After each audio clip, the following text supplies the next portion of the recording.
The forgiving prince, Joseph and his brothers, from Genesis 37 to 46. Jacob had 12 sons, but of all his sons, Joseph was his favourite. One day Jacob gave Joseph a splendid new robe. It was beautiful and rich with all the colours of the rainbow, but it made Joseph's brothers jealous, and they wanted rich rainbow robes too. Then, to make matters worse, Joseph kept on having these special dreams. "I dreamed I was the greatest. I was king," Joseph told his brothers, "and you all bowed down to me." Now, I'm sure you know, even if Joseph didn't, that telling your brothers things like that isn't a very good idea. Joseph's brothers hated him even more. They wanted to kill Joseph and his dreams. And one day that's exactly what they tried to do. They tore Joseph's rainbow robe off him and sold him to slave traders for 20 pieces of silver. The traders took Joseph to Egypt and made him into a slave. The brothers went home and lied to their father, telling him that Joseph was dead.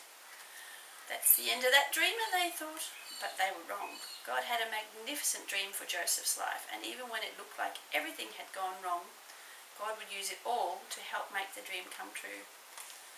God would use everything that was happening to Joseph to do something good.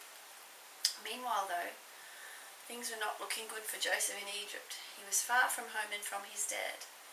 Then he got blamed for something he didn't do, and even though he'd done nothing wrong, he was punished and thrown into jail.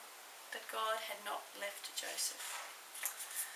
One night, Pharaoh, king of Egypt, had a scary dream about thin cows gobbling up fat cows. What on earth did that mean? He didn't know, but Joseph was a dream expert, so Pharaoh sent for him. "It means famine is coming," Joseph explained. "There won't be enough food." Pharaoh was so pleased by Joseph's skill that he immediately took Joseph out of jail and made him a prince.